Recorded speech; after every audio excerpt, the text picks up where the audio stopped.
Одновременное повышение цен на одни и те же товары или услуги несколькими компаниями, согласованное поведение при участии в торгах. Именно это принято называть картельными сговорами. Вред, который они наносят рынку, огромен. Жертвами становятся и потребители, и добросовестные компании. Несколько человек, которые осуществляют производство продукции, товаров, работ, услуг, договариваются, а давай вот все равно никуда не денемся, кроме нас с вами никого нет на этом рынке, кто это все оказывает, либо производит.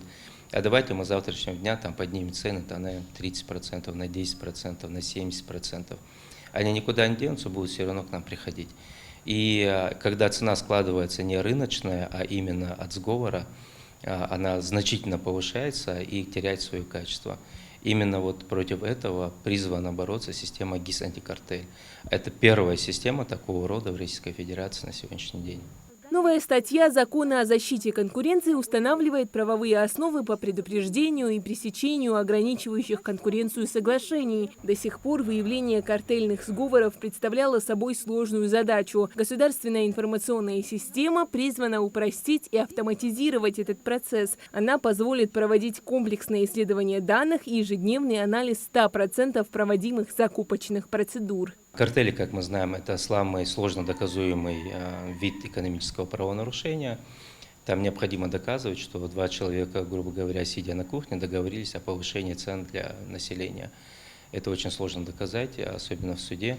А здесь появляется цифровой след. Цифровой след именно на торгах, он всегда остается. И теперь ГИС-антикартель, он благодаря тому, что будет наполняться информация от других федеральных контрольно-надзорных органов информации, она там будет аккумулироваться, и эта система будет непосредственно выдавать признаки нарушения и направлять тот территориальный орган, где это нарушение произошло. Ожидается, что закон приведет к снижению цен на товары и услуги, так как потребители будут защищены от искусственного формирования цен. Создание системы антикартель – это значительный шаг в укреплении конкуренции и защите прав потребителей от недобросовестных практик. Будет экономия бюджетных средств. Экономия бюджетных средств означает, что в бюджете, если больше денег остается, то эти деньги могут быть израсходованы на другие потребности населения. Допустим, если это медучреждение, у них там определенная сумма, определенная на зарплату какая-то сумма выделена, на закупку лекарственных препаратов. А тут, если есть экономия, они смогут еще больше что-то купить. Либо купить медоборудование, необходимое для больницы. И вот благодаря этому мы получим больше услуг со стороны госорганов власти.